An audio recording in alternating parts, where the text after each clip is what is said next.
सभी लोगों को तो यही लगता था ना कि खेसारी एगो गाना दिए उसके बाद अब एक भी गाना नहीं दे रहे हैं। क्या लगता है खेसारी लाल यादव डर गए क्या कि व्यूज़ नहीं आया, इस वजह से खेसारी सुस्त हो गए और सो गए?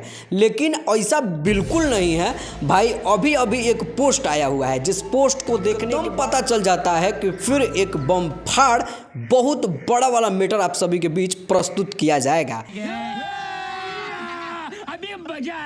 इसके बारे में अभी तक किसी को कानो कान खबर नहीं है, लेकिन उस पोस्ट को देखने के बाद मुझे थोड़ा बहुत पता चल गया और सूत्रों के मुताबिक से जो पता चला है ना भाई, वो चीज़ को बताएंगे तो आप लोग भी दंग रह जाओगे। अखिलेश कश्यप अपने फेसबुक के पेज पर एक पोस्ट डाले हुए हैं जिस पोस्ट में लिखे हुए हैं कि देर ना तो दिक्कत हो जाए। और इससे साफ साबित हो जाता है कि बहुत देर हो गया हुआ, क्योंकि खेसारी लाल यादव का एक गाना आया हुआ था, उसके बाद एक भी गाना नहीं रिलीज किया गया हुआ है। आखिर ऐसा क्यों? ये बड़ी अच्छी बात कही आप। तो उनके फैंस के मन में ये सवाल तो जरूर आ रहा होगा, लेकिन देर ना करो, गदबेर ना करो, अंधेर ना करो। बहुत जल्द आप सभी के बीच खेसारी लाल यादव का एक जबरदस्त वाला पोस्टर रिलीज किया जाएगा। हो सकता है आज शाम या कल तक रिलीज कर दिया जाएगा।